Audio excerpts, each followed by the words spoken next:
Olá pessoal, começo esse vídeo contando um pouco de uma experiência pessoal.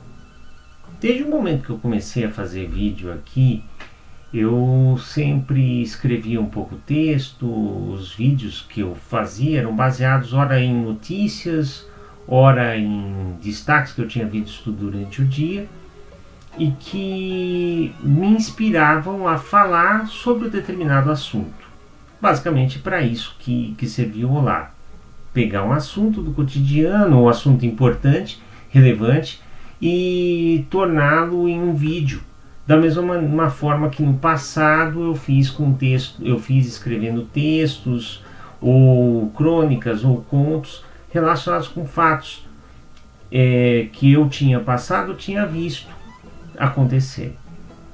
No dia 1º de maio deste ano, entretanto, aconteceu um fato muito interessante.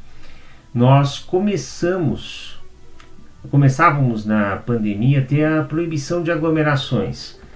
E as igrejas evangélicas foram das instituições, se não foram as que mais sentiram o impacto, pelo menos estiveram entre as principais. Digo isso porque o evangélico brasileiro, por ser de um país que preza o contato humano, o convívio entre as pessoas, ele é muito achegado à sua igreja local.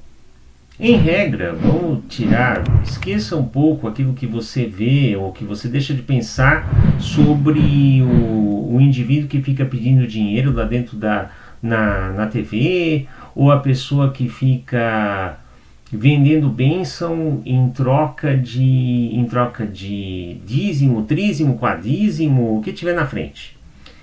O evangélico padrão no Brasil é aquela pessoa que vai à igreja toda semana, se possível ele vai em alguma ocasião, e a mesma semana após semana ele vê as mesmas pessoas, convive. Nem se ele não consegue falar com o outro, com alguém, ele dá um olá, tudo bem, conversa com o pastor, conversa com alguma pessoa, tem a oportunidade de vivenciar e de construir uma base que pode de amizades, de contatos, que pode durar pela vida toda.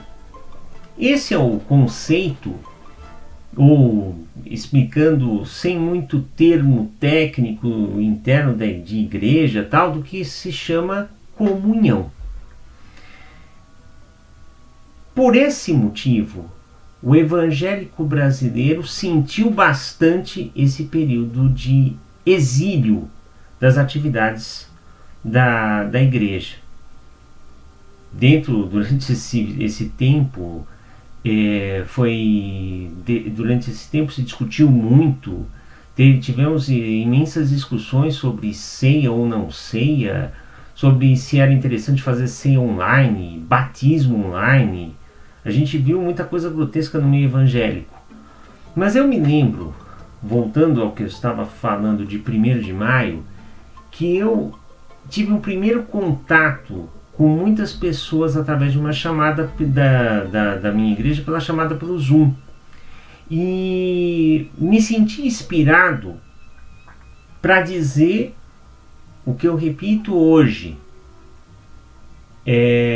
Nós estamos num momento no qual se desprezou e muito o direito das pessoas de ter uma comunhão com seu Deus.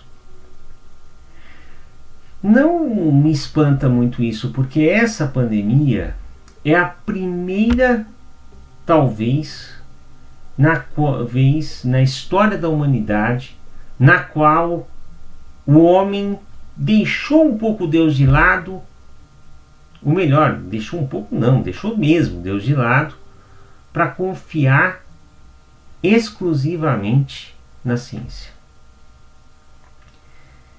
É a ciência que vai acabar providenciando uma vacina. Mas a gente não pode se esquecer de que a peste negra acabou sem vacina, de que a gripe espanhola acabou sem vacina. Ainda rola alguma coisa. De que inúmeras doenças não tiveram cura conhecida pelo ser humano. E no máximo o que se conseguiu fazer foi controlar os efeitos da doença.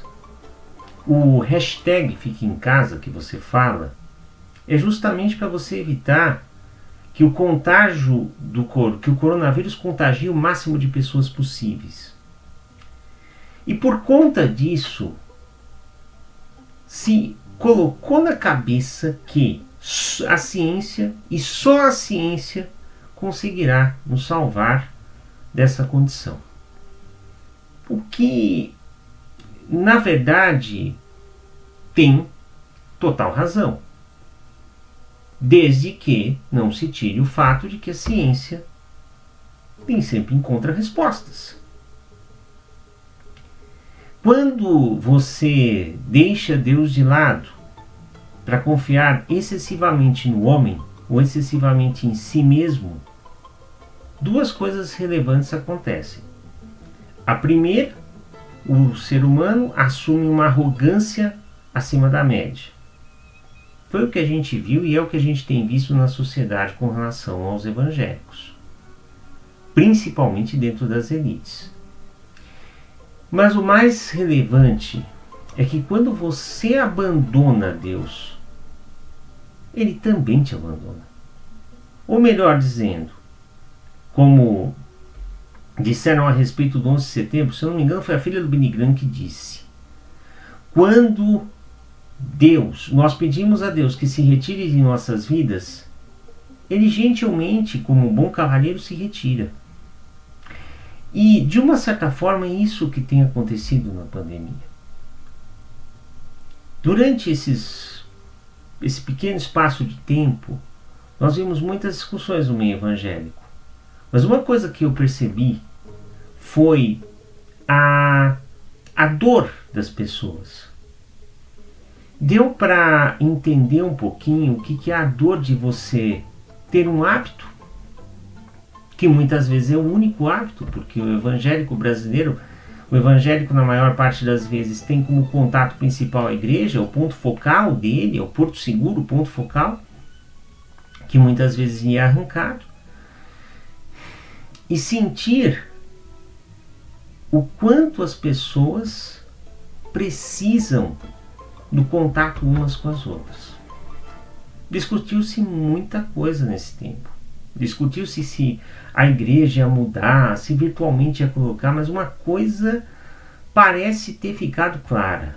Quanto mais estamos distantes da comunhão, mais necessidade temos dela. E isso é bastante relevante. Principalmente quando nós vemos movimentos de pessoas que orgulhosamente se afastam do contato com igrejas, ou se afastam do convívio com os irmãos, por qualquer que seja o motivo. Lá atrás, eu dizia que doía.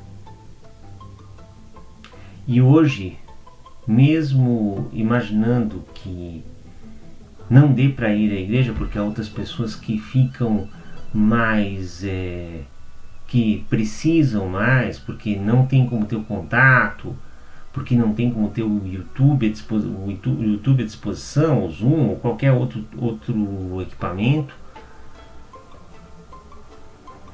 Penso que sempre tem uma esperança, mas que pelo menos agora você tem a esperança de que em algum dia, não muito distante, você possa se encontrar com as pessoas e colocar e estabelecer as bases não só de um novo normal, mas de um normal mais cristão, um normal com Cristo, um normal na presença daqueles que a gente gosta,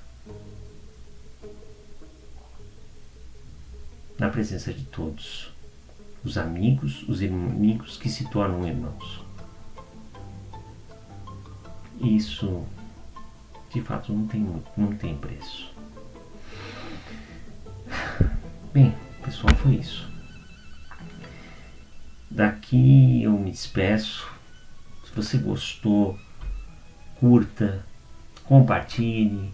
Se você achou muito interessante, comente se você não concorda.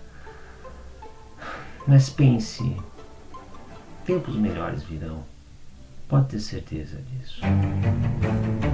Até breve, até as próximas.